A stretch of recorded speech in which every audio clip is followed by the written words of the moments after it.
ಪ್ರಭು ಯೇಸುವಿನಲ್ಲಿ ಅನುಗ್ರಹಿತರಾದ ಪ್ರಿಯರೇ, ಬಹಳ ನಿರೀಕ್ಷೆಯಿಂದ ಸಂತೋಷದಿಂದ ದೇವರ ವಾಕ್ಯವನ್ನು ಡೈಲಿ ಬ್ಲೆಸ್ಸಿಂಗ್ ಎಂಬ ವಚನ ಶುಶ್ರೂಷೆಯಲ್ಲಿ ಆಲಿಸಲು ಪ್ರಾರ್ಥನೆಯೊಂದಿಗೆ ನಿಮ್ಮನ್ನು ಸ್ವಾಗತಿಸುತ್ತೇನೆ. ಇಂದು ಅನೇಕ ಕಾರ್ಯಗಳನ್ನು ಮಾಡಬೇಕು ಎಂದು ಯೋಚಿಸಿ ಕುಳಿತಿದ್ದೀರಾ?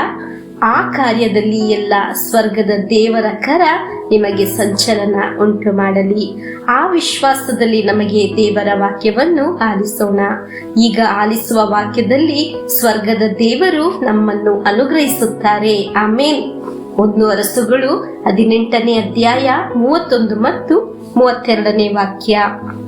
ಸರ್ವೇಶ್ವರನಿಂದ ಇಸ್ರಾಯೇಲ್ ಎಂಬ ಹೆಸರು ಹೊಂದಿದ್ದ ಯಾಕೋಬನ ಮಕ್ಕಳಿಂದ ಉತ್ಪತ್ತಿಯಾದ ಕುಲಗಳ ಸಂಖ್ಯೆಗೆ ಸರಿಯಾಗಿ 12 ಕಲ್ಲುಗಳನ್ನು ತೆಗೆದುಕೊಂಡು ಸರ್ವೇಶ್ವರನ ಹೆಸರಿಗಾಗಿ ಒಂದು ಪೀಠವನ್ನು ಕಟ್ಟಿಸಿದನು.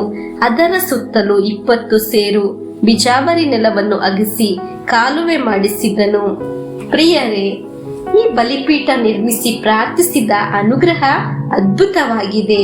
ನಾವು ದೇವರ ವಾಕ್ಯದಲ್ಲಿ ಆಲಿಸಿದ್ದು. ನೀವು ಡೈಲಿ ಬ್ಲೆಸ್ಸಿಂಗ್ ಅಲ್ಲಿ ವಾಕ್ಯ ಆಲಿಸುವಾಗ, ಪ್ರಾರ್ಥಿಸುವಾಗ ಕಲ್ಲುಗಳನ್ನು ಜೋಡಿಸಿ ಬಲಿಪೀಠವನ್ನು ಉಂಟು ಮಾಡಿದ ಹಾಗೆ ನಮ್ಮ ನಿಯೋಗಗಳನ್ನು, ನಮ್ಮ ಹೆಸರುಗಳನ್ನು, ನಮ್ಮ ಅವಶ್ಯಕತೆಗಳನ್ನು ನಾವು ಇಟ್ಟು ಪ್ರಾರ್ಥಿಸುತ್ತಿರುವುದು.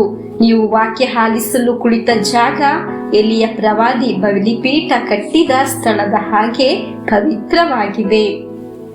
ಅಲ್ಲಿ ಕುಳಿತು ಆಗಿದೆ ನೀವು ಪ್ರಾರ್ಥಿಸುತ್ತಿರುವುದು. ವಾಕ್ಯವನ್ನು ಆಲಿಸುವಾಗ ನೀವು ನಿಮ್ಮ ಕುಟುಂಬದ ಒಬ್ಬೊಬ್ಬರು ಅವರ ಅವಶ್ಯಕತೆಗಳನ್ನು ನೆನೆಸಿ ಪ್ರಾರ್ಥಿಸಬೇಕು.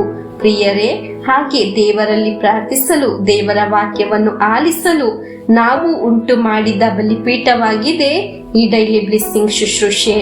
ಡೈಲಿ ಬ್ಲೆಸ್ಸಿಂಗ್ ಅಲ್ಲಿ ವಾಕ್ಯ ಆಲಿಸುವ ಒಬ್ಬೊಬ್ಬರಿಗೆ ಹೇಳಲು ಒಂದೊಂದು ಸಾಕ್ಷಿ ಉಂಟಾಗುವುದು. ಹಲ್ಲೆಲೂಯಾ. ನನ್ನ ಅವಸ್ಥೆ ಹೀಗೆ ಆಗಿತ್ತು, ನಾನು ಈ ಕಷ್ಟದಲ್ಲಿದ್ದೆ, ನಾನು ಈ ರೋಗದಲ್ಲಿದ್ದೆ, ನನ್ನ ಸಮಸ್ಯೆ ಇದಾಗಿತ್ತು, ಈಗ ನನಗೆ ಬಿಡುಗಡೆ ಆಯಿತು ಎಂದು ಸಾಕ್ಷಿ ಹೇಳುವ ದಿನ ನಿಮಗೆ ಬರುತ್ತಿದೆ. ಅದರ ಕಾರಣ ಈ ಬಲಿಪೀಠ ಕಟ್ಟಿದ್ದು ಆಗಿದೆ. ಹಲ್ಲೆಲೂಯಾ. ನಮಗೆ 1 ಅರಸು 18ನೇ ಅಧ್ಯಾಯ 41ನೇ ವಾಕ್ಯವನ್ನು ಆಲಿಸೋಣ. ಅನಂತರ ಎಲಿಯನು ಅಹಾಬನಿಗೆ, ನೀನು ಮೇಲೆ ಹೋಗಿ ಅನ್ನಪಾನಗಳನ್ನು ತೆಗೆದುಕೋ, ದೊಡ್ಡ ಮಳೆಯ ಶಬ್ದವು ಕೇಳಿಸುತ್ತದೆ ಎಂದನು. ಪ್ರಿಯರೇ, ಬಲಿಪೀಠ ಕಟ್ಟಿದ್ದಾಗ ಕ್ಷಾಮ ಹೋಗಿ ಮಳೆ ಸುರಿಯಿತು. ಇಷ್ಟು ದಿನ ಮಳೆ ಸುರಿಯದೆ ಒಣಗಿದ ಬರಡು ಭೂಮಿಯಲ್ಲಿ ಮಳೆಯ ದೊಡ್ಡ ಶಬ್ದ ಕೇಳಲು ಪ್ರಾರಂಭವಾಯಿತು.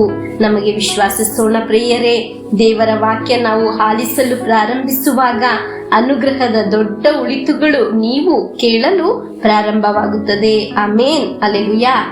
ಆ ಶಬ್ದ ನಿಮ್ಮ ಕುಟುಂಬದಲ್ಲಿ, ಜೀವನದಲ್ಲಿ ಮೊಳಗಲು ಪ್ರಾರಂಭವಾಗುತ್ತದೆ. ದೊಡ್ಡ ಮಳೆಯ ಹನಿಯ ತರ ಅನುಗ್ರಹದ, ಸೌಖ್ಯದ, ಬಿಡುಗಡೆ, ಗುಡುಗಿನ ಶಬ್ದ ನೀವು ಆಲಿಸಲು ಪ್ರಾರಂಭವಾಗುತ್ತದೆ. ಹಲ್ಲೆಲೂಯಾ. ನಮಗೆ 1 ಅರಸು 18ನೇ ಅಧ್ಯಾಯ 45ನೇ ವಾಕ್ಯವನ್ನು ಆಲಿಸೋಣ. ತುಸು ಹೊತ್ತಿನಲ್ಲಿಯೇ ಆಕಾಶವು ಕಾರ್ಮೋಡ ಗಾಳಿಗಳಿಂದ ತುಂಬಿ ದೊಡ್ಡ ಮಳೆ ಪ್ರಾರಂಭವಾಯಿತು. ಅಹಾಬನು ರಥದಲ್ಲಿ ಕುಳಿತುಕೊಂಡು ಜೆಜ್ರೇಲಿಗೆ ಹೋದನು. ಸರ್ವೇಶ್ವರನ ಹಸ್ತ ಎಲಿಯನ ಸಂಗಡ ಇದ್ದುದರಿಂದ ಅವನು ನಡುಕಟ್ಟಿಕೊಂಡು ಅಹಾಬನ ಮುಂದೆ ಓಡುತ್ತಾ ಜೆಜ್ರೇಲನ್ನು ಸೇರಿದನು. ಪ್ರಿಯರೇ, ನೀವು ಪ್ರಾರ್ಥಿಸಲು, ವಿಶ್ವಾಸಿಸಲು ಸಿದ್ಧರಾಗುವಾಗ, ದೇವರ ವಾಕ್ಯವನ್ನು ತಪ್ಪದೆ ಆಲಿಸುವಾಗ ದೇವರ ಕರ ನಮ್ಮ ಜೊತೆ ಇರುತ್ತದೆ.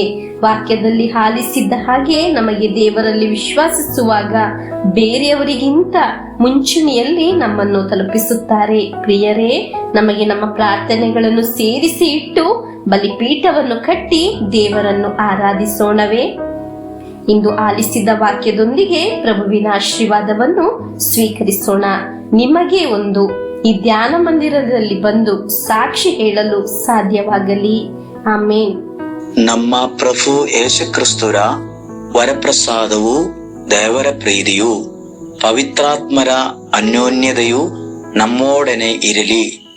ರೋಗಗಳಿಂದ, ಅಪಘಾತದಿಂದ, ದುರ್ಮರಣದಿಂದ, ಅಗಾಲಿದ ಮರಣದಿಂದ, ಅಸೂಯೆಯಿಂದ, ಮೋಸೆ ವಂದನೆಯಿಂದೆല്ലാം ದೇವರು ನಮ್ಮನ್ನು ಸಂರಕ್ಷಿಸಲಿ.